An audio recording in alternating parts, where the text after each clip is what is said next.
Terima kasih pemirsa, Anda kembali menyaksikan Kominfo Newsroom. Pemirsa, pembangunan fasilitas pendidikan di IKN terus bertambah, mulai dari taman kanak-kanak hingga perguruan tinggi atau universitas.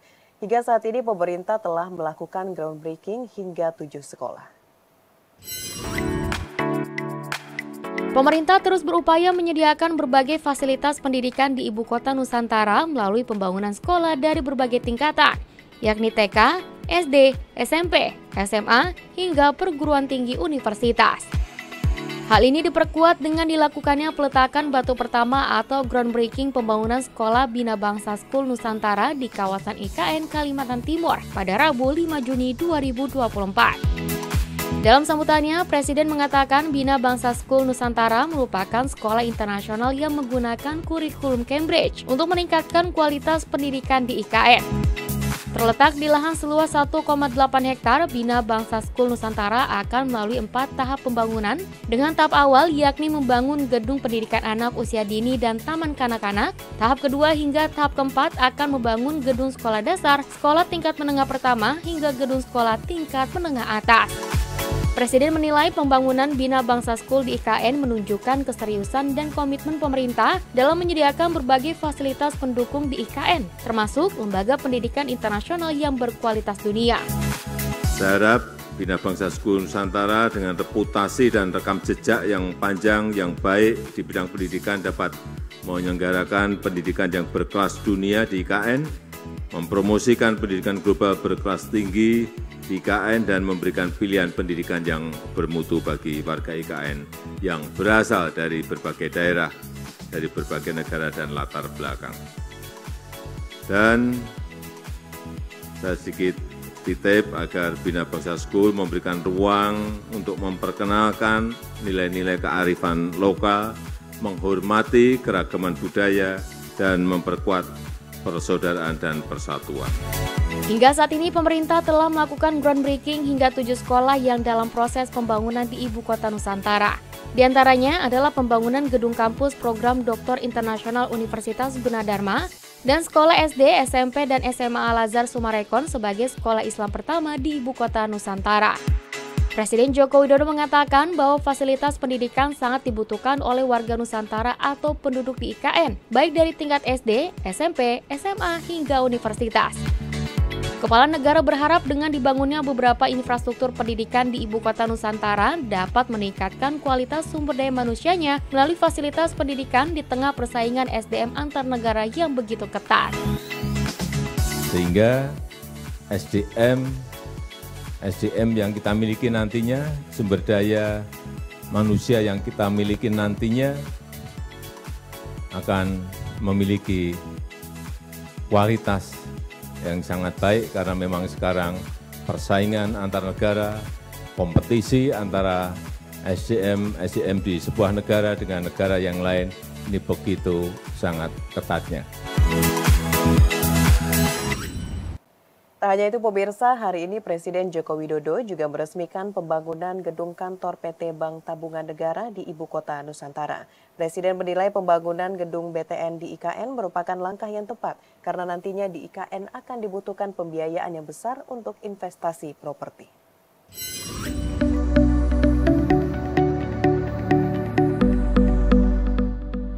Presiden Joko Widodo meresmikan pembangunan gedung perkantoran Bank Tabungan Negara di Ibu Kota Nusantara pada Rabu 5 Juni 2024. Peresmian ini merupakan rangkaian groundbreaking tahap ke-6 di IKN yang sudah dimulai sejak 4 Juni 2024. Gedung BTN akan dibangun di atas lahan seluas 9.000 meter persegi dengan nilai investasi sebesar 113 miliar rupiah. Gedung perkantoran BTN akan dimanfaatkan sebagai perdagangan umum dan jasa, bank umum, layanan prioritas, hingga ruang terbuka hijau. Dalam sambutannya, Presiden mengapresiasi pembangunan gedung kantor BTN untuk melengkapi Bank BUMN yang sebelumnya telah melaksanakan peletakan batu pertama. Diharapkan dengan dibangunnya pembangunan gedung kantor PT BTN ini, transformasi ekonomi di IKN bisa tercapai sesuai target waktu yang telah ditentukan. Sekali lagi, saya sangat menghargai, mengapresiasi pembangunan Bank Tabungan Negara di IKN untuk melengkapi kehadiran bank-bank BUMN yang sebelumnya telah melakukan peletakan batu pertama. Sementara itu, saat ini pembangunan IKN tahap pertama telah mencapai 80% yang terdiri dari Istana Kepresidenan, infrastruktur dasar, dan kantor-kantor Kementerian Koordinator. Presiden menyampaikan pembangunan ini akan dipercepat agar pada 17 Agustus 2024, beberapa infrastruktur di IKN sudah dapat digunakan berbarengan dengan perpindahan ASN. Beralih ke informasi lainnya, pemirsa, Wakil Presiden Republik Indonesia Ma'ruf Amin menegaskan pentingnya pemetaan wilayah secara tepat di wilayah Provinsi Papua Pegunungan, yang mana setiap kabupaten memiliki potensi dengan keunikan tersendiri. Oleh karena itu, Wapres mengatakan dalam kunjungan kerjanya ke Wamena, beberapa program nasional akan dicanangkan, seperti perpanjangan landasan pacu Bandara Wamena dan pembangunan Jalan Nasional Trans Papua Wamena Jayapura.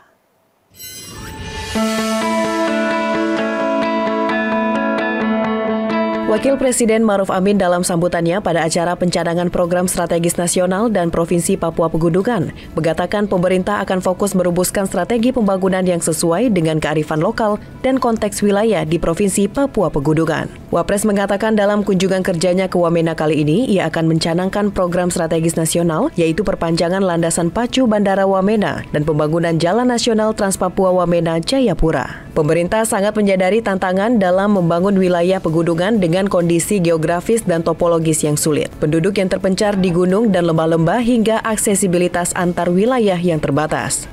Oleh karena itu, Wapres menegaskan pentingnya pemetaan wilayah secara tepat di wilayah Provinsi Papua Pegunungan, yang mana setiap kabupaten memiliki potensi dengan keunikan tersendiri. Adapun pencanangan program strategis Provinsi Papua Pegunungan, diantaranya pembangunan kawasan inti pusat pemerintahan Provinsi Papua Pegunungan, kawasan sentra pangan Kabupaten Jayawijaya, program ketenaga listrikan di Kabupaten Lanijaya, dan sistem pengelolaan air minum di Kabupaten Jayawijaya. Pada kesempatan yang baik ini, saya akan melakukan pencanangan program strategis nasional, yaitu perpanjangan landasan pacu Bandara Wamena dan pembangunan Jalan Nasional Trans Papua Wamena Jayapura, serta pencanangan program strategis Provinsi Papua Pegunungan, di antaranya pembangunan kawasan inti pusat pemerintahan Provinsi Papua Pegunungan,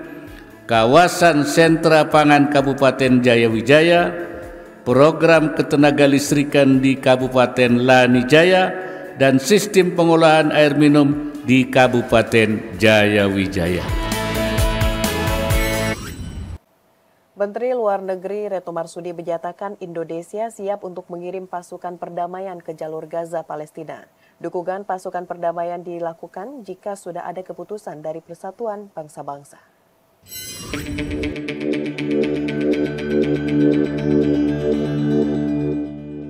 Menteri Luar Negeri Retno Marsudi menyatakan saat ini Israel berupaya melemahkan Agensi Pekerjaan dan Pemulihan PBB untuk pengungsi Palestina di Timur Dekat atau UNRWA agar pengungsi Palestina tidak bisa kembali ke negaranya. Retno menegaskan Indonesia akan terus berjuang melalui Majelis Umum dan Dewan Keamanan PBB agar Palestina diakui sebagai sebuah negara. Selain itu, Indonesia juga akan terus berkontribusi mengirimkan bantuan ke Palestina, termasuk berencana mengirimkan pasukan perdamaian.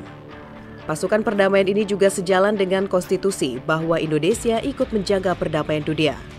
Hal ini disampaikan Menlu Retno saat mengisi kuliah umum di Balai Senat UGM, Yogyakarta, Senin 3 Juni 2024. Apabila PBB memutuskan untuk mengirim pasukan perdamaian, maka Indonesia akan siap untuk berkontribusi. Dan ini bukan hal yang pertama kali dilakukan Indonesia, sudah di beberapa tempat kita mengirim pasukan perdamaian dan terbukti we are among the largest contributors untuk pasukan perdamaian, dan ini juga sejalan dengan konstitusi kita, ikut menjaga perdamaian dunia. Pemirsa, usai jeda pariwara kami akan kembali dengan informasi lainnya. Tetaplah bersama Kominfo Newsroom.